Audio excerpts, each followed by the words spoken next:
if you have a system, like a belief system where the World Economic Forum is suspicious, central bank digital currencies are suspicious, biometrics are suspicious, clot shots are suspicious, Russia fits the bill. Like they're doing everything the same here that they do everywhere else. You're listening to the Corbett Report. Welcome, friends. James Corbett here, CorbettReport.com, in a conversation that is being recorded on the 28th of February, 2022. And, it's 2 p.m. in the afternoon here in Japan on the 28th, but by the time you're hearing this in America or wherever you are, it'll probably be 24 hours or more later. So I'm not going to attempt to give you the latest breaking on-the-ground updates from Ukraine, even if I trusted the breaking news that was coming out of that region at this moment, which I don't tend to do. But suffice it to say, this conversation is being recorded in the midst of the ongoing special military operations for the Donbass that was declared by Putin on the 21st, that quickly expanded to a military operation against all of Ukraine, fighting in or near Kiev. There's all sorts of things going on the ground now. And it's in that context that I am speaking to today's guest, where, unfortunately, as always, I see people rallying around flags in times of war. And, of course, for the normies in the CNN propaganda swilling audience, that would be rallying around the NATO flag, and yay, and Zelensky's the big hero, and go Ukraine. Unfortunately, in the independent media, that means rallying around the Russian flag, because if NATO's the bad guys, Putin must be the good guys. That is binary thinking I reject completely, and I say that advisedly with 15 years plus of research into what is going on the geopolitical stage. But don't take my word for it. Today we're going to talk to someone who has a much more closer relation and understanding of these issues, namely Riley Waggaman, aka Edward Slavsquat, who is at the Edward Slavsquat Substack. Of course, I'll link that up in the show notes. He's been writing and living in and talking about Russia and Russia's role in the emerging New World Order for a while now. So let's bring him on the program. Riley, thank you for coming on the program. Thanks so much for having me, James. Let's start just by introducing yourself for the audience. Who are you, where are you coming from, and why should people be listening to you? Well, I'm an American. I've lived in Russia for about 7 years now, 8 years maybe, on and off. I originally, like probably many Americans who travel abroad to see the world, I originally came here as an English teacher, and I had, though, previous experience in journalism. And right when I got out of college, I was working in D.C., and I got burnt out like within a year. So, I went off to see the world, and I came to Russia eventually. And then I arrived, ironically, right when Maidan happened, basically at the very beginning of it. So I came at the beginning of the Ukraine crisis, and it was around this time I realized, well, maybe I shouldn't be teaching English. Maybe I should start writing, because Russia's now back in the center stage of the geopolitical arena, and it just seemed like a timely thing to do. And so I came to Moscow, and I started working for different publications, Russia Insider, also Press TV, which is Iran's state channel, as a correspondent in Moscow. And I eventually ended up at RT, where I worked as a senior editor, as they call me, but really I was just a pleb writer for about 4 years. And in June of last year, September of last year, I quit my job at RT and went solo with Substack. So you were right there in the heart of the Russian disinformation system. You were the Russian bot we were all warned about, and now you're coming out the other side. Interesting. Quite a journey. Yeah, I'm the Russian bot. Good to meet you. All right. Well, let's get into some of the work then. Let's just start right at the end. We'll start at one of your latest posts up on your Substack. War begins, but why? where you start by saying, well, Putin has announced a special military operation to denazify Ukraine, and you start asking the question, well, it would be very strange for Russia to use military force to denazify Ukraine if the above statements were not true, talking about Russian government supporting its troops from the Great Patriotic War, and the Russian government abhorring human experimentation and other vile crimes associated with the Nazi regime. But then you go on to point out some of the things that problematize that. Not only, of course, the exploding mortality rate in Russia, not because of COVID so much as the Russian government response to COVID, like so many other places in the world, but also specifically, you note, not only did the Kremlin endorse coercive medical experimentation on the population, aka the experimental vaccines, Putin claimed he had a moral duty to support a national medical apartheid system, a legislative initiative so unpopular that the State Duma was eventually forced to abandon it. Tell us a little bit about that side of the story, which I guarantee you are not hearing in a lot of the independent media right now. Yeah, so, well, if we want to talk about, should we start with vaccines really briefly, or let's start there? Yes. Okay. Yeah, so it's really fascinating how Sputnik V gets this sort of free pass, I would say, in alternative media. People either don't talk about it, or in some cases they even claim that it's some sort of big pharma, serum that stopped the depop agenda. Guys, the reality is that Sputnik V is maybe one of the sketchiest vaccines out there. The reason for that is not necessarily, well, for one thing, there's almost no real data on it because the Russian government doesn't even have a VAERS system, right? So at least in the United States, you have some way of gauging how deadly are these clot shots. In Russia, not only do they not have any sort of system for that, the Russian Ministry of Health has said that they can't release data on how many vaccinated Russians have died because it would discourage vaccination. Then a state Duma, so someone in the Russian legislature, requested the government to release the most recent Sputnik V clinical trial data. And they said they couldn't do it because it's classified trade secret. It's a classified trade secret to release trial data on Sputnik V. Anyway, we could even talk about Sputnik V for hours, but the point is that this is like all the rest of the shots is an experimental genetic injection that has not been proven safe, has not been proven effective, and Russia has adopted coercive policies that have basically forced Russians to choose between their livelihoods and getting this shot. Not even just with tying into employment, but if you want to go to university, there's a tragic story of a young Russian woman, 18 years old, 19 years old, who died after getting Sputnik V. She got it because she wanted to go to university. So it's the same story in Russia like it is everywhere else. And honestly, it's so fascinating to me, living in Russia and seeing this. You have, so many of these alternative media outlets saying that they're, they love Russia, they're pro-Russia, blah, blah, blah, and they won't even discuss that the same crimes that are happening everywhere else in the world are happening in Russia. Am I saying that it's worse in Russia? Not necessarily, but it's just the same, It's exactly what's happening everywhere else. Almost like it's following some sort of, World Economic Forum agenda or something. But that's just a load of hooey. It's not like Russia and the Kremlin and Putin are connected to the World Economic Forum, right? Right. And then, of course, you could get into Sputnik. The reason why I say Sputnik V is one of the sketchiest vaccines, because if we want to talk about the World Economic Forum, Sputnik V's developers and financiers have direct ties to the World Economic Forum. Hermann Gref, who's the CEO of Sberbank, is a board of trustee member of the World Economic Forum. This guy, even though he's a banker, was in charge of basically putting the seed money down and setting up logistics for creating this vaccine. He was then given an exclusive contract to transport the first 8 or 9 million doses of the vaccine around Russia. The guy who funds Sputnik V is the CEO of Russia's direct investment fund. Kirill Dmitriev is a World Economic Forum young global leader, class of 2009. The ties here are actually pretty extensive if you really go into it. On top of that, Russia has agreements with AstraZeneca.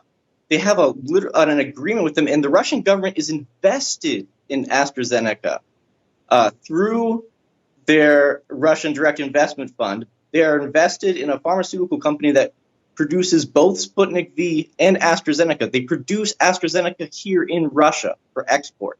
And the original plan in Russia, if you go back and look at what the government was saying, is that they wanted to create a cocktail between AstraZeneca and a domestically made Russian vaccine for domestic use in Russia. That was the original plan. That's a whole can of worms, but it opens up the other can of worms, which is the broader story of Hermann Greff and Sperrbank and their relation to the whole COVID policy that's going on in Russia right now. Can you talk about that in some more detail?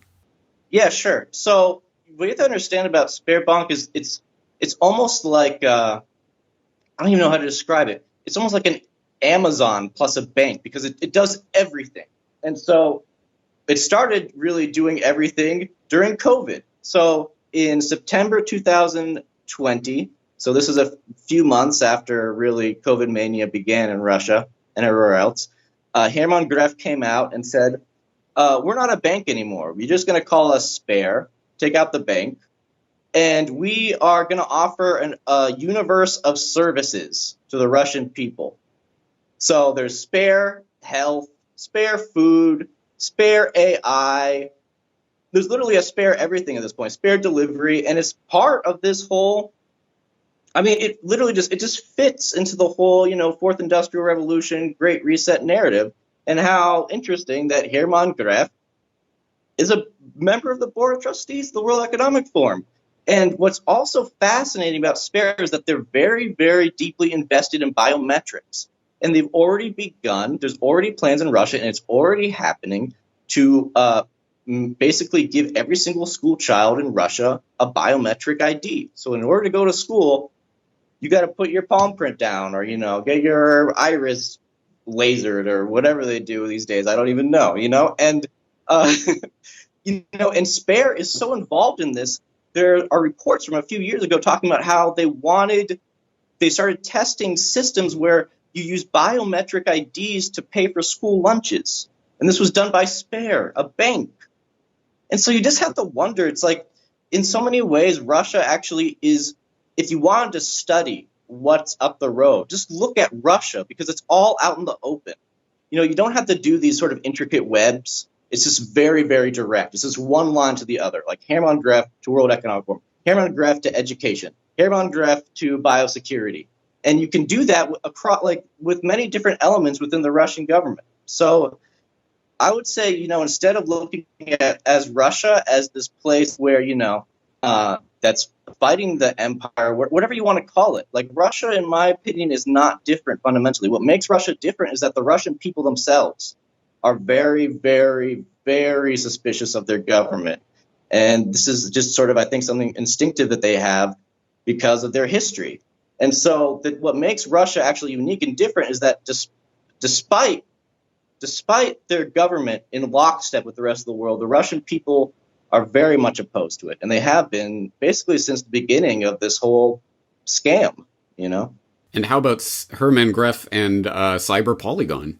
And wasn't Sperrbank involved in Cyber Polygon? And we're supposed to be deathly afraid of Russian hackers, and yet here's this Russian bank that's connected into the Cyber Polygon event where we're just playing around, pretending having hack war games, guys.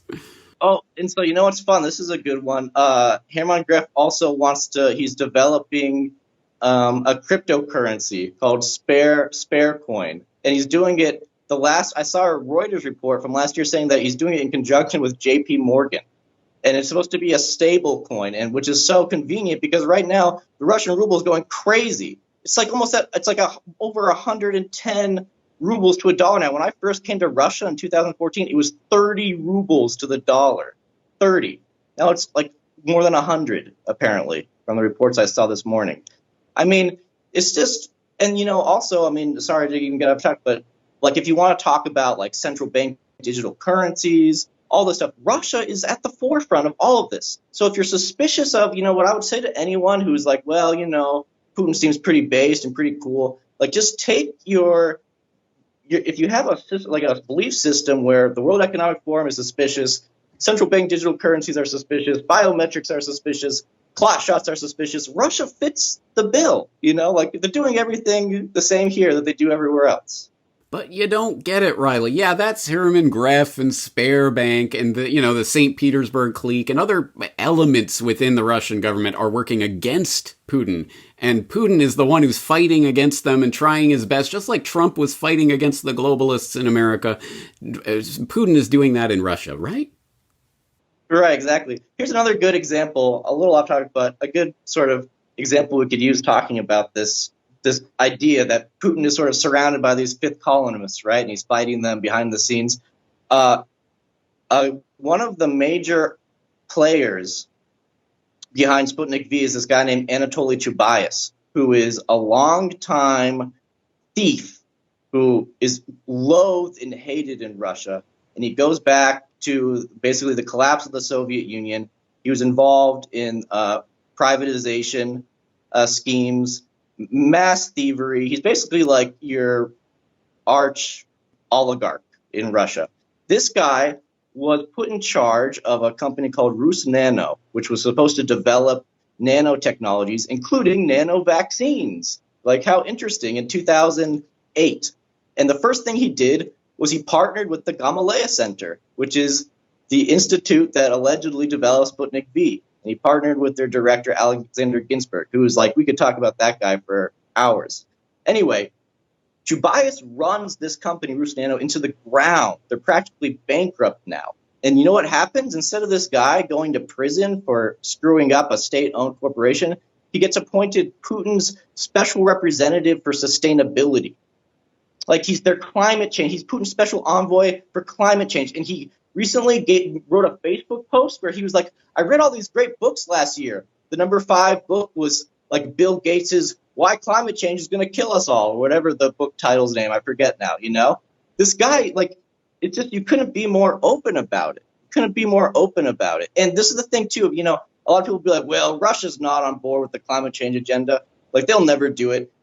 In my opinion, it doesn't even matter. The point is that it's just another scam to fleece Russians, And so it's very, very telling that Chubais is the guy leading the way for this in Russia, because it tells that Russians are just going to get scammed like everyone else. And it's Chubais at the lead, and he was appointed by Putin to be his special climate change representative.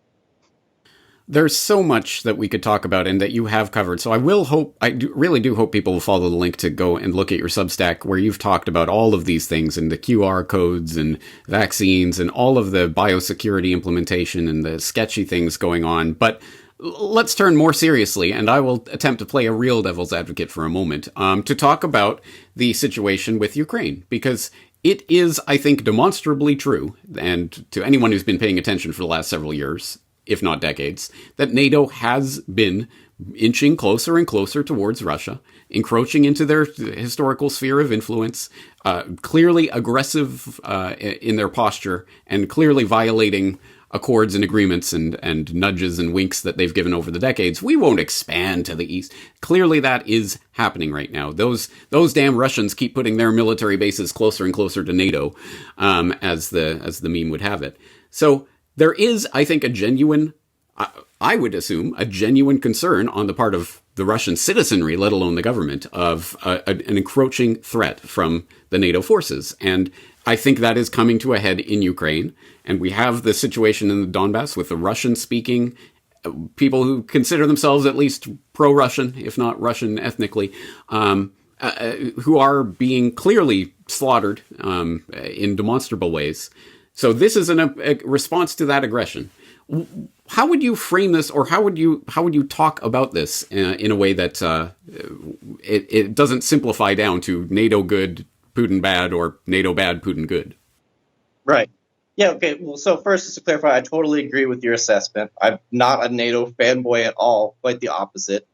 What I would say to people who see it like this, that is, go back. This is what I would say to anyone. Go back a week ago and show me one alternative media analyst who said that Russia was going to intervene in Ukraine or, do a peacekeeping mission. They said it was impossible because Putin is such an amazing statesman that Russia would never touch Ukraine. It would only do it if it was attacked. By the way, Russia was never attacked. We should talk about that, though, because they made basically a false flag pretext to go in.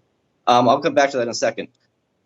Russia, we went within a week from that will never happen to Russia had no other choice. Just go back and look at it's all there. And a lot of the analysts were now saying this is an amazing 5D chess move by Putin. A week ago, we're saying this was impossible, that this was madness, that anyone who thought this was a CIA shill. So I don't buy the idea that people genuinely believe that this was like the best thing to do if you were concerned about security. The reason for that is what comes next? What comes next after that? So, actually right now, Zelensky's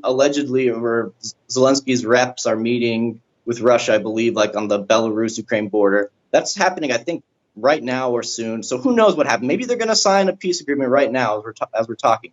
The point, though, is you have not made Russia more safe. You have given NATO a free check. You gave an organization that should not exist, really, an excuse to exist, because you invaded Ukraine. You surrounded Kiev with like soldiers, and I would say this: Russia clearly has really tried. I really do believe this has really tried to minimize civilian casualties. They're not doing the shock and awe Iraq, vaporizing people on the street stuff. That's not happening from what I've seen. I've been watching this very carefully. In fact, so much to the point where I feel like there's been heavy, unnecessary Russian casualties because they've been actually not like the United States invading Iraq, for example. But the point here is, how does this actually increase Russia's security? What you've really done is given the West something to rally around at a time when probably there was mass domestic discontent, just like there was in Russia, right? So now you have a situation where you haven't really fundamentally made yourself more secure. You've just given your enemies, the other side, a reason to double down. Like, look, we were right. Putin is a maniac. Putin is, the new Hitler. Nothing has really fundamentally changed here. It's just, we've just escalated this old meme, this old NATO Russia meme, So I don't see, no one has explained to me how this actually makes Russia more secure. On the contrary, I think that it's actually going to aggravate, unfortunately, what is a NATO encroachment, undoubtedly. But how does this fix it? How does this make it better? By the way, on the pretext things, I really want to touch on this really briefly. This was talked about again and again and again, that Russia would never invade, would never go in unless it was attacked. Russia was never attacked. You know what they did? The FSB, Russia's secret services, they made up all these ridiculous stories. Like an FSB checkpoint on the Ukraine-Russia border was like blown up by, was like shelled by our Ukrainian artillery. There's a video of it. It looks like a shack in the middle of the woods.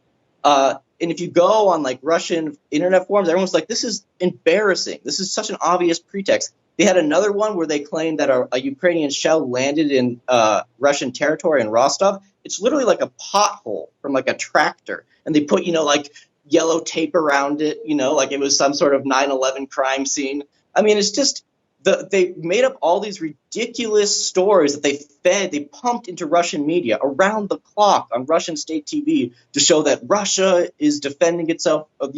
It's the Nazis in Ukraine who attacked us. And by the way, there are neo-Nazis elements in Ukraine, and I've reported about it before in the past. It's a reality. But no one was talking about invading Ukraine to denazify it a week ago. So why are people talking about it now? And like I mentioned and you mentioned before, my argument is if you want to start denazifying things, why is Russia conducting Nazi-like experiments on its own people? Like denazify your own health bureaucracy or whatever, or Herman Greff, or all these other creeps before you like invade another country to do it. So for me, it's just I guess we'll see what happens. But I am not. If people want to talk about Ukraine as like this act of benevolence and denazification and goodness versus evil, I think that's a bad way to look at it. You know, you make an extremely important point there that I want to underline, which is essentially, yes, okay, denazification. But what does that mean? Because what ideology are you yourself promoting in your own country? And as you have pointed out, yeah, if you're doing the things that define Nazism, then what does that make you? In fact, actually, as you start a recent editorial, "War Won't Stop Russia's COVID Clown Show," you know, by now you're probably aware that the leaders of the Donetsk and Lugansk republics called for an evacuation of women and children to Russia. Evacuees who make the trip to Rostov will receive 10,000 rubles, $130, from their generous Russian hosts. But that's not all they receive. More than 2 million rapid tests for testing Donbass refugees for COVID-19 will go to the Rostov region. And of course, if necessary, vaccination will be organized for refugees. Oh, how loving and wonderful. So yeah, there is that underlying and undergirding this whole issue. But I also want to get to the point of the Russian people, as you say, are perhaps instinctually, at this point, distrustful of their government and suspicious of what's really going on. What has been the reaction in the last few days? So, you know, you're going to get a wide variety of views. What I find really interesting, just as an observation, is that in Russia you had sort of, I would say, conservative elements within the country who were very, very strongly anti-vax. And I think that they were growing momentum. Even like the communists, for example, were quite vocal against compulsory vaccination, QR codes, everything. These guys, a lot of them, I wouldn't say all, are very, very pro-war. They think that this is great. They think that we're denazifying Ukraine. Enough is enough. Washington went too far. At the same time, you have these liberal elements in Russia who are like super pro-vax, couldn't wait to get the clot shot, you know, wear their masks everywhere. And they're super, super anti-war now. But neither side really makes sense because, for example, 2 weeks ago, you'd have like these conservative Telegram channels being like, the Russian government's trying to kill my kid with this experimental vaccine. And I'm like, yes, let's go, like send our sons into battle for like freedom, you know? And then you have these liberals who are like, just give me all the genetic juice you have, yum, yum, yum. And then they're like, oh no, the government cannot be trusted. They're like lying to us. And it just shows like human nature. And that's, you know, that's what I really want to say more than anything is, the more time I spend in Russia, it's not even about Putin for me or politics or hammer on Gref. It's like a Tolstoy novel. You just get the full range of human absurdity. And, you know, more than ever now, I just feel almost apolitical. You know, it's just like we're just surrounded by madness and absurdity. And the actual Ukraine situation, for example, I have a son, his grandmother has been glued to the television watching Russian state TV for the last few days. And she came barging into my room with tears in her eyes yesterday because someone had sent her a video showing like dead Russian soldiers, you know, like strewn on the road and, you know, fires and explosions in Kiev. And she was like, they didn't show this to us on state TV. And then she called up her, you know, she has a relative, a cousin outside of Kiev. And he's like, well, they're just showing us all the dead Russian soldiers and they're not showing us the dead Ukrainian soldiers. And nobody knows what's going on. And they're all lying to us. And why is this happening? And it just shows like the human tragedy. It's just so, what's the point, you guys? Like everyone, Ukraine, Russia, we've been abused and humiliated and treated like animals for 2 years. And now it's Slav against Slav, brother against brother. Why? Like, what's the point?